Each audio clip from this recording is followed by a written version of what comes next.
ఆరవ అవతారం పరశురామ అవతారం. సత్యయుగం మరియు త్రేతాయుగం యొక్క సంధి కాలంలో అధర్మం పెరగడం ప్రారంభించినప్పుడు విష్ణువు తన ఆరవ అవతారం ఎత్తాడు. ఆయనే పరశురాముడు.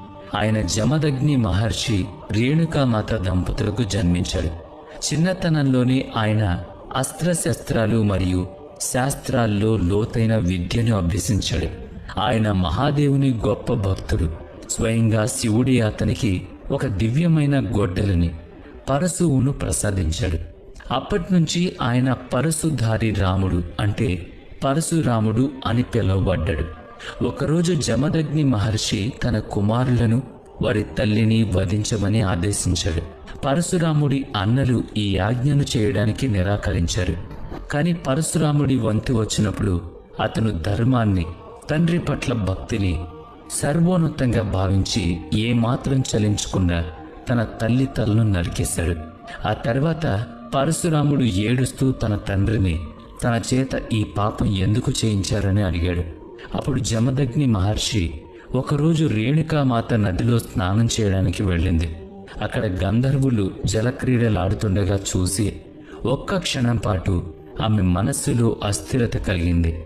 ఆమె ఆశ్రమానికి తిరిగి వచ్చినప్పుడు నేను నా యోగ దృష్టిలో అది తెలుసుకున్నాను అని చెప్పాడు. అయితే జమదగ్ని మహర్షి పరశురాముడి ఆజ్ఞ పాలనకు ప్రసన్నుడై అతనికి ఒక వరం ఇచ్చాడు. పరశురాముడు తక్షణమే తన తల్లిని బ్రతికించమని ప్రార్థించాడు మరియు రేణుకామాత తిరిగి బ్రతికింది. ఈ సంఘటన పరశురాముడి కఠోర ధర్మపాలనకు, అచంచలమైన భక్తికి ప్రతీక. ఒకరోజు ఒక వంశానికి రాజైన ప్రహస్రార్జునుడు జమదగ్ని ఆశ్రమానికి వచ్చాడు. అక్కడ అతను కామధేనువు అనే దివ్యమైన ఆవును చూశాడు. దాని సహాయంతో మహర్షి అతిథులందరికీ సంస్కారాలు చేయగలిగేవాడు. దురాశతో సహస్రార్జునుడు బలవంతంగా కామధేనువును తీసుకువెళ్ళిపోయాడు. ఆ విషయం పరశురాముడికి తెలిసినప్పుడు అతను ఒంటరిగానే ఆ రాజును, అతని సైన్యాన్ని ఎదుర్కొన్నాడు. అతను సహస్రార్జునుడిని వధించి కామధేనువును తిరిగి తీసుకొచ్చాడు. ప్రతీకారంగా సహస్రార్జునుడి కుమారులు జమదగ్ని మహర్షిని హత్య చేశారు. ఈ వార్త తెలియగానే పరశురాముడు కోపంతో రగిలిపోయాడు. ఈ భూమి మీద నుంచి క్షత్రియులందరినీ నాశనం చేస్తానని ప్రతిజ్ఞ చేశాడు.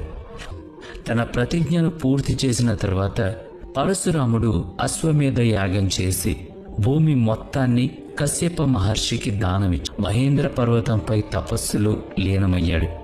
కానీ పరశురాముడి గాథ ఇక్కడితో ముగియలేదు. దేవతలు ఆయనకు చిరంజీవిగా వరమిచ్చారు.